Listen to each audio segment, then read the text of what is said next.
салом дӯстон, пеш аз он ки қиссаи худро шурӯъ кунем, аз шумо хоҳиш мекунем ки дар канал обуна шуданро фаромӯш накунед. қиссаи васияти аҷиби падар ба писараш. марде дар бистари марг буд.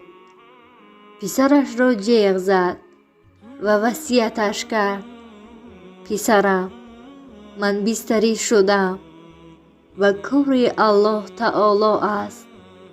агар бимирам, маро бо ҷуробам дафн кун.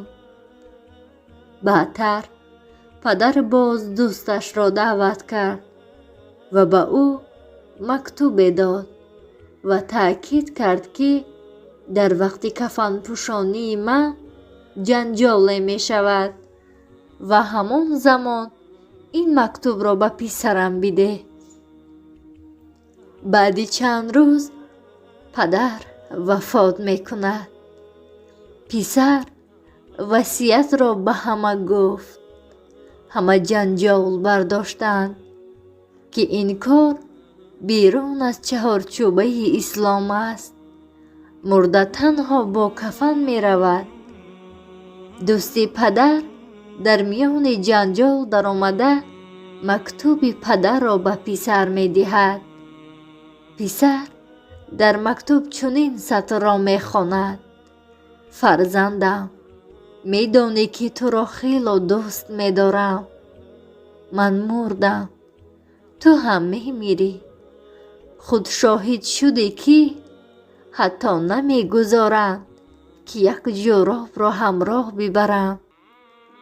сарвати аз худ мондаамро дуруст ва дар роҳи хайр сарф кун. насиҳатҳоямро амалӣ гардон. хоҳӣ ки сарватат пас аз маргат бароят савобе орад, пас дар корҳои хайр истифодааш кун. дуоҳои фақирону ятимону толибилмонро гир. аз ман ибрат гир. фирефтаи нафс машав. ҳаёти инсон ба мисли бозии шатранҷ аст.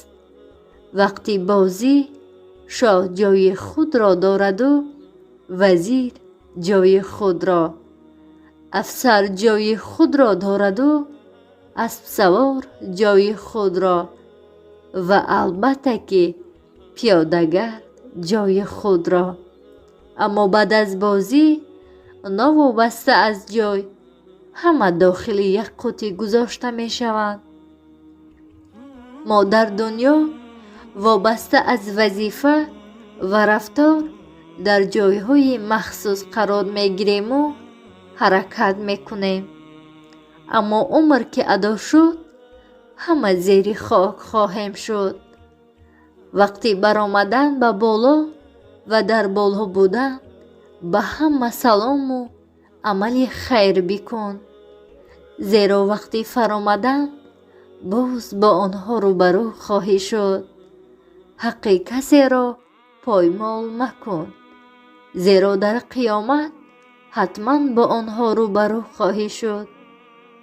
ҳама вақт ва дар ҳама мавқеъ қиёмататро фаромӯш макун.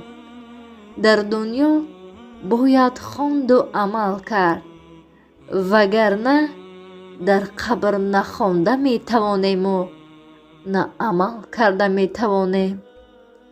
қадри зиндагиро бояд донист. шайх Аттор мефармоянд: умрро бидон ғанимат ҳар нафас, чун равад, дигар наояд боз пас.